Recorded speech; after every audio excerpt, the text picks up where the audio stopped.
Si è svolto a Grotte un service del Lions Club Zolfare sul tema Vogliamo cambiare il mondo, che ha riguardato il disagio giovanile, alla povertà educativa, alla criminalità organizzata, alla sicurezza dei minori in ambito digitale, con riferimento a recenti fatti avvenuti a Caivano, nel napoletano, cui ha partecipato in videoconferenza la Presidente della Commissione parlamentare dell'infanzia e adolescenza, onorevole Vittoria Michela Brambilla, supportata dall'avvocato Angelo Collura, PAS governatore Lions Sicilia e collaboratore dell'onorevole Brambilla nella commissione da lei presieduta. Grazie per l'invito a questa bella manifestazione e a questo momento di riflessione su temi che mi coinvolgono da vicino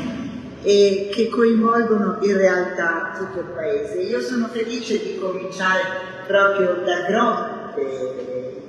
il luogo dove vive, dove è vissuto Angelo Collura, l'avvocato Collura, che è qui con voi, che io saluto e che collabora stabilmente con me nella Commissione bicamerale per l'infanzia e l'adolescenza e anche nelle altre attività ad essa connesse. Intanto quindi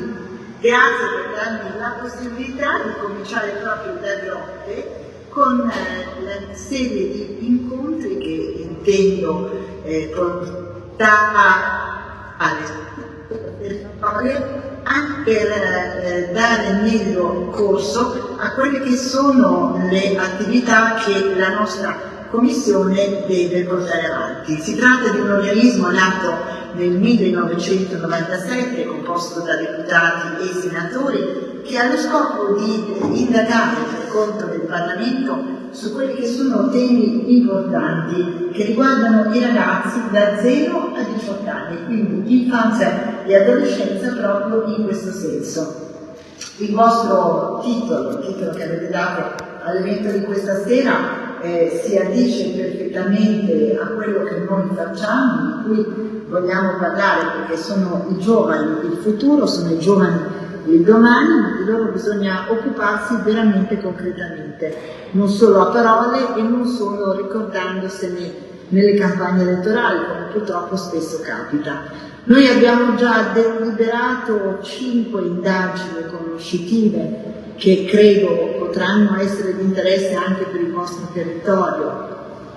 La prima indagine riguarda il degrado morale, materiale e culturale che purtroppo caratterizza certe realtà del nostro paese. Caivano è stato soltanto un esempio che è venuto alla luce, ma come Caivano ci sono anche tante altre Caivano purtroppo, dove i nostri giovani, i nostri adolescenti vivono in situazioni di degrado che condizionano e condizioneranno per sempre la loro esistenza. Lo Stato deve essere vicino, noi dobbiamo esserci, anche perché focus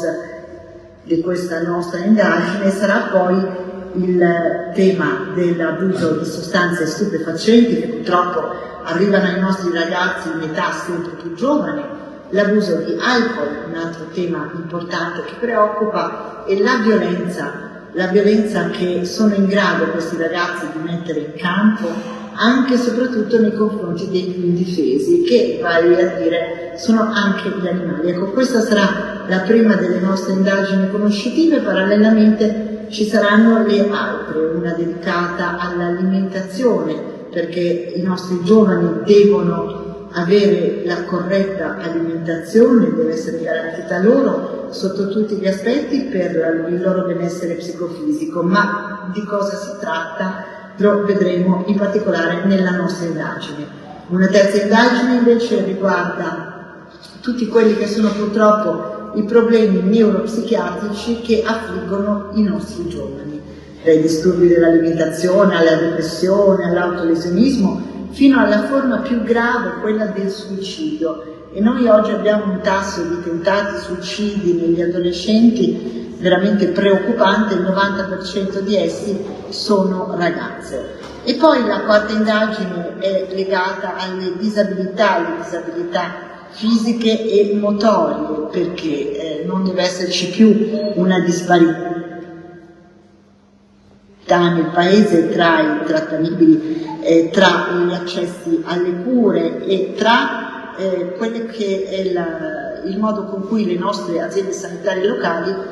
affrontano questo tema. Un bambino disabile, che sia una disabilità fisica o quindi motoria o psichica, è un bambino che, se seguito bene, può migliorare di molto la sua condizione e quindi il suo approccio alla vita. Per questo occorre che tutti abbiano pari opportunità. E l'ultima indagine riguarda invece l'accesso dei minori ad internet sotto tutti gli aspetti, sin da quando parliamo di bambini piccoli, la cui vista può avere danneggiamenti da una visione di troppo tempo e troppo ravvicinata dei tablet, fino ai più giovani e agli adolescenti che hanno nei social piuttosto che sulla rete tante opportunità, ma purtroppo anche tanti pericoli. Ecco, quindi queste sono le 5 indagini che abbiamo già deciso di affrontare, abbiamo già avuto l'autorizzazione dei Presidenti di Camera e Senato, e quindi sarà un tema sul quale saremo felici di ascoltare anche rappresentanti del vostro territorio.